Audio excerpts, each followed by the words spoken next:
सुप्रभात प्यारे बच्चों। आज हम पढ़ेंगे कक्षा 3 विषय हिंदी 1 पाठ 4 कूड़े से हरियाली तक। इसका हमने आधा भाग पहले वीडियो में पढ़ चुके हैं। अब मैं आपको आगे का पाठ पढ़ा रही हूँ। अब तक की पहले की हमने क्या पढ़ा था कि डेविड है वो अपने पिता के साथ में पार्क में घूमने जाता है अपने 3 और दोस्तों के साथ में।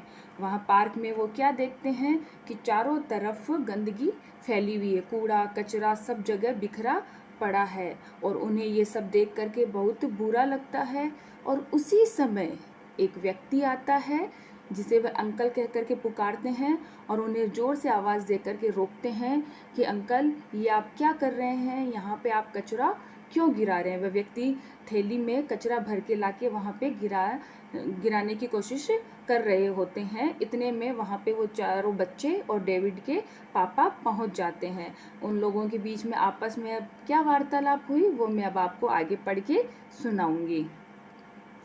व्यक्ति: उन चारों की बातें सुनकर आप लोगों की बातें बिल्कुल सही है।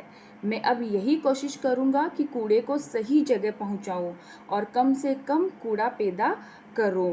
इस संदेश को मैं अधिक से अधिक लोगों तक पहुँचाऊँगा। उन चारों ने जब व्यक्ति को समझाया तो उस व्यक्ति को ये बात समझ में आ गई कि हमें कूड़ा यहाँ वहाँ नहीं फेंकना चाहिए।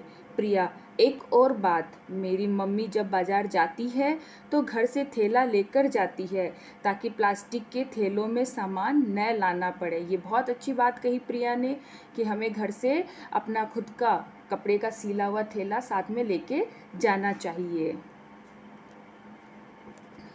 रवि: मेरी मम्मी तो कांच और प्लास्टिक की बोतलें, जार और गत्ते के डिब्बों का दोबारा इस्तेमाल करती है। इससे पैसे की बचत भी होती है। बहुत अच्छी बात कही रवि ने। डेविड: मेरे पापा के कार्यालय में तो कागज को दोनों तरफ से इस्तेमाल किया जाता है ना पापा? डेविड ने अपने पापा से कहा। डेविड के पापा: हाँ बच्चों, कागज पेड़ से बनता है। अगर हम कागज का दोनों तरफ से इस्तेमाल करेंगे तो पेड़ों की रक्षा होगी और कूड़ा भी कम निकलेगा। अनम कहता है, मेरी मम्मी के कार्यालय से तो रद्दी कागज हर सप्ताह कबाड़ी के यहाँ भेजा जाता है। मम्मी कहती है कि कबाड़ी कागज को मिल में भेजता है जहाँ उससे नया कागज बनता है। आगे वह व्यक्ति कहता है, गांव में तो हम रसोई के कूड़े को पौधे या क्यारी में डाल देते हैं। रवि कहता है, ये तो कूड़े का सबसे अच्छा उपयोग है अंकल। ये बात रवि को बहुत अच्छी लगी अंकल की। अनम कहता है, मैंने तो सुना है कि रसोई के गीले कूड़े को अलग रखकर उससे बहुत अच्छी खाद बनाई जाती है। बिल्कुल सही कहा, ये ऐसा ही होता है।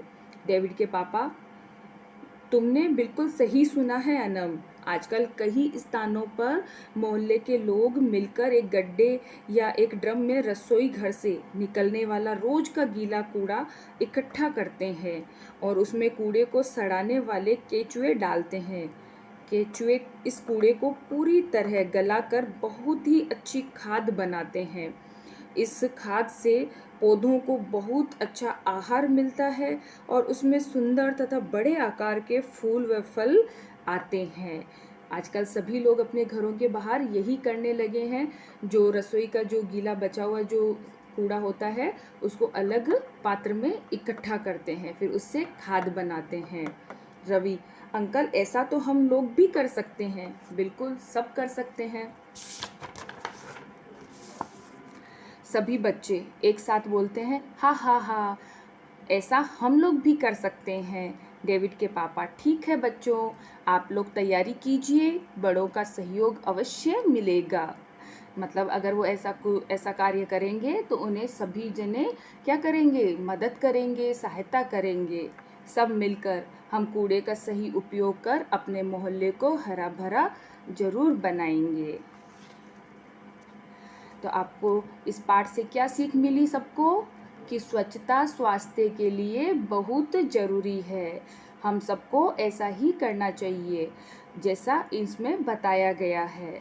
स्वच्छता अगर हमारे आसपास रहेगी तो हमारा स्वास्थ्य भी एकदम ठीक रहेगा। धन्यवाद।